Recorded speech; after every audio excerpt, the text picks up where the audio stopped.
In a world where podcast issues keep coming up and you can't get the sound tone that you need, one recorder by the name of Damien tries to create a podcast that maybe 2 or 3 people will listen to. Dubfeat Movie Reviews. Hey folks, welcome back to another installment of this podcast. This one is not featuring the great Thomas Akeo. It's just a solo feat by me. It is a dub feat, but it is a solo feat nonetheless. I'm in the 80s mood today, so I figured I'd talk about 2 classic 80s films. Both cult classics, both with a lot of renowned respect for, but both are completely different. And personally, I think one kind of sucks, the other one is a little better. Well, okay, let's not say a little better, it's a lot better. But either way, they're both bound in the universe of the 80s, and I'd like to talk about them tonight. Those 2 movies that we'll be talking about today will be C.H.U.D from 1984 and the classic They Live from 1988. Both of these movies have a cult following. I personally feel They Live is leaps and bounds more superior than C.H.U.D. But at the same time, I've noticed, with every horror movie from the 80s, there's always a sort of weird appeal that comes along with it, even if it's a shitty movie. So, for me personally, I think that C.H.U.D is a textbook classic horror crap movie, but you can't look away and you're stuck through it the entire way. Don't ask Tom that because he fell asleep within the first 30 minutes of it. Anyways, let's dive right into the movie C.H.U.D. C.H.U.D was made in 1984. It was directed by Douglas Cheek. The movie pretty much has to do with a government experiment gone wrong where homeless people and dwellers that lived underground pretty much get mutated into these creatures, aka they become C.H.U.Ds, the cannibalistic humanoid underground dweller, if you will. The movie is sort of bound in sort of like an exposure type of world where John Hurt is like this sort of renegade photographer slash journalist to an extent, and he's the one out to expose what he saw down in the underground. You got Daniel Stern, who, he looks like a fucking baby in it. Same as John Hurt, both of them looking like little kids in this movie.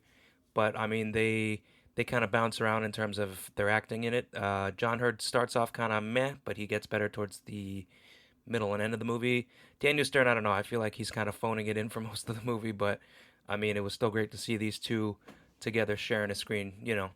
We see him again in Home Alone, which they're indirectly together in that, but still, it's great to see familiar faces in a movie together. I'm wondering if that ever came up, like between them. It's like, hey, remember when we did that really shitty movie C.H.U.D? And they probably were just like, yeah, let's not talk about that movie. Hey, maybe they weren't like that. Maybe they fucking loved it. Personally, though, I thought it was pretty bad. Anyways, John Hurt's character has a love interest played by the actress Kim Greist, and there's some classic scenes of stupidity with her in it. One of the greatest scenes in this movie is where her bathtub is clogged, and it's the bathtub is overflowing a little bit. So she grabs a hanger. They make a good effort to show her untangling the hanger and getting the whole notion of like unclogging it by poking it down in the drain. So of course, once she goes to start poking the drain, she stabs it a few times and nothing happens, and then blood splatter just splashes all over her fucking face. It should be one of the scariest things you've ever seen. Perfect example is seeing that same scene in It, and that scene is fucking freaky as fuck, even though that movie also kind of sucked, personally speaking myself. I don't speak for everybody. However, in C.H.U.D, she gets splattered with blood, and then she pretty much just goes right back into whatever. The next scene is her in a towel, and she's just like, yeah, no big deal. Just got splattered in blood, but I showered off, and everything's good. I got the drain unclogged. I didn't get that. This movie is pretty random. There is a minimal show of the C.H.U.Ds, the cannibalistic humanoid underground dwellers. They're somehow the main focal point of the movie, yet they're kind of operating in the backdrop. The few moments when you do actually see these creatures is pretty fucking cool because special effects is on point for them. Yeah, pretty much they look like characters you wouldn't want to run into because they will eat your face and they look pretty creepy. But they have such minimal screen time in the movie. It's like, why go through such crazy special effects and effort for that scene, for those little scenes, I mean, when you could have used them as the foreground and made them really fucking creepy. But yeah, I don't know. This movie, to be honest, was quite lackluster to me, with the exception of the special effects and the baby faces of John Hurt and Daniel Stern. Um, I believe I mentioned that this was director Douglas Cheek. This movie actually spawned some sequels. Chud 2 was very much bound in the sort of style of like the end of Shaun of the Dead, where you have Ed pretty much chained up and he's still Sean's friend. So I didn't see it, but I might look into it just because it looks like a lighter take on Chud. It's like where they kind of just take like the crazy whole idea and they boil it down to just one character being this sort of you know monster thing that they could still keep as a pet in a sense. But I will check it out, and maybe there'll be another Dubfeat to follow up on that with that. The budget for Chud was 1.25 million, and the box office return was 4.7 million. So technically, that's a success. Um, I think the '80s horror vibe probably brought that to some, contributed to some success, I would say. Um, I would like to go into more of the plot, but to be honest with you, I did not recognize much of a plot other than sort of a runaround story of, are we going to expose what's going on with this cover up? Okay, we exposed the cover up. Oh, there's some alien or monster fingers sticking out of a sewage hole, and then the movie ends with a with a bad explosion, and the bad guys exposed barely, and that's pretty much how it goes. Rotten Tomatoes gives it a 29%, and I'd say that even that might be a little too high. Um, in terms of my feet reviews, I would probably give it a 2.0 out of a 5 feet. Um, would I watch it again? Probably not. Would I watch snippets of it? Probably. I would definitely catch the recaps of this movie on YouTube, and that's pretty much it. So, moving on, let's jump into They Live. They Live obviously is a phenomenal flick. There was no sequels or remakes that came about after it, which I mean they could have done a series or they could have done a lot with it, but it is a phenomenal flickaroony. It is directed by the masterful John Carpenter, and it stars Roddy Piper, Meg Foster, and Keith David. Roddy Piper was a wrestler. If you guys are not familiar with him, he is a clear inspiration for Duke Nukem. If you didn't know that already, down to like some of their bubblegum quotes. I think one of the classic lines is I came to kick ass and chew bubblegum, and I'm all out of gum. So that's pretty much his line. Keith David, I mean, you guys know him from Requiem for a Dream. You guys know him from Community. He's a phenomenal actor, and he pretty much shines in this one too. I mean, he's another. It's probably the youngest I've ever seen him in a movie, but at the same time, I mean, he doesn't look like he ages at all. Period. But um, he was great in it. Pretty much, he was the most resistant to the whole exposure of what's happening in the world that was pretty much going through the eyes of Roddy Piper. He literally discovers it by finding this pair of weird sunglasses. Once his character gets these sunglasses, it changes the whole dynamic of the rest of the film. He becomes somebody that's trying to get a message across, and everybody else thinks he's fucking batshit crazy.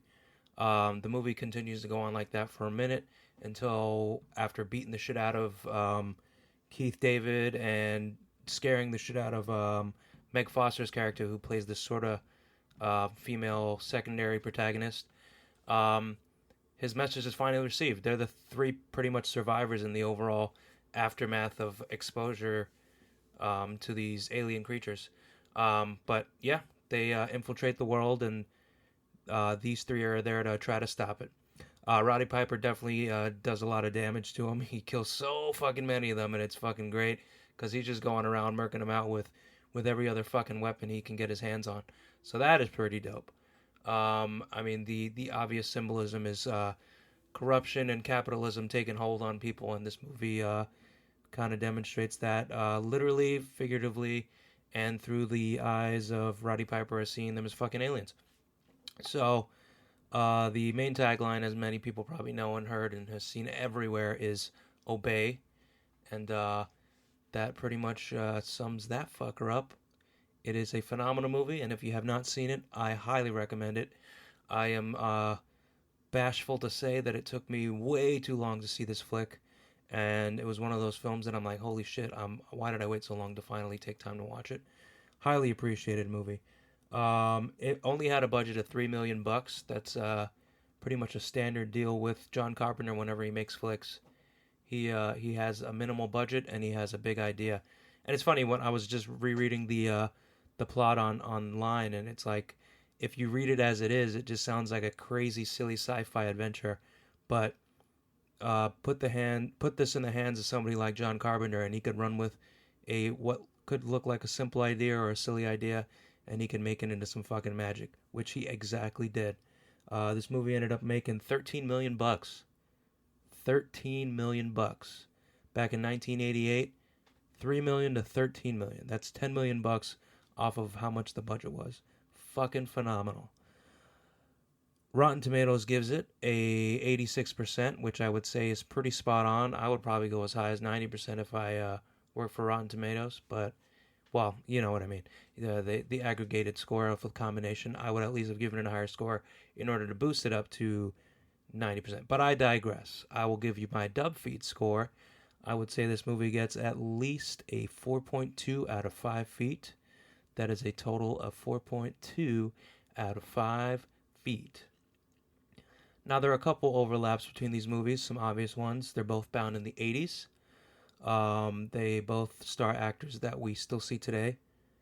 Unfortunately, both leads of both films have reluctantly passed away.